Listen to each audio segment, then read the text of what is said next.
ধানের শীষের জোয়ার তো আপনারা দেখতেই পাচ্ছেন, বিএনপির জোয়ার দেখতে পাচ্ছেন। মানুষ 20 বছর ভোট দিতে না পেরে আজকে ভোট দেওয়ার অপেক্ষায় আছেন।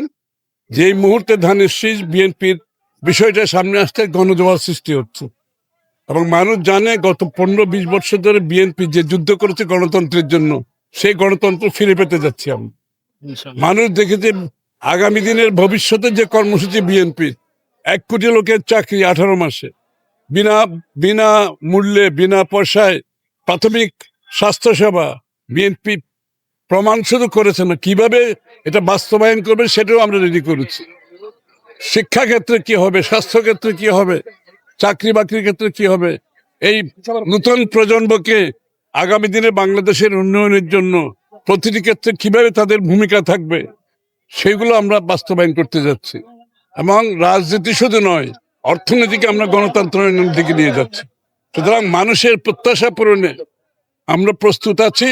বিএনপি গণতন্ত্রের জন্য যুদ্ধ করেছে, আমরা গণতন্ত্রের যুদ্ধে জয়ী হয়েছি এবং আগামীতে মানুষ তার গণতান্ত্রিক অধিকার, রাজনৈতিক অধিকার, সাংবিধানিক অধিকার ফিরে পাওয়ার জন্য নির্বাচনের দিনের জন্য অপেক্ষা করছে। ইতিমধ্যে আপনারা দেখছেন গণজোয়ার সৃষ্টি হয়ে গেছে বিএনপির পক্ষে। মানুষ রাস্তায় নেমেছে, মহিলারা নেমেছে, ইয়াং জেনারেশন নেমেছে।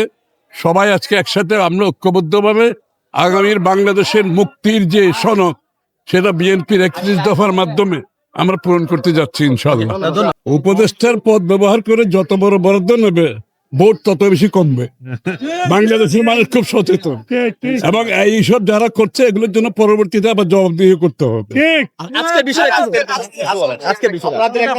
আজকে তো দেখছেন গণজোয়ার, আমার তো বলার দরকার নেই, আপনারাই দেখছেন যে গণজোয়ার। ধানের শীষের পক্ষে গণজোয়ার, ধানের শীষের পক্ষে যে গণজোয়ার, এটা তো আপনার চোখেই দেখছেন।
Eğer bir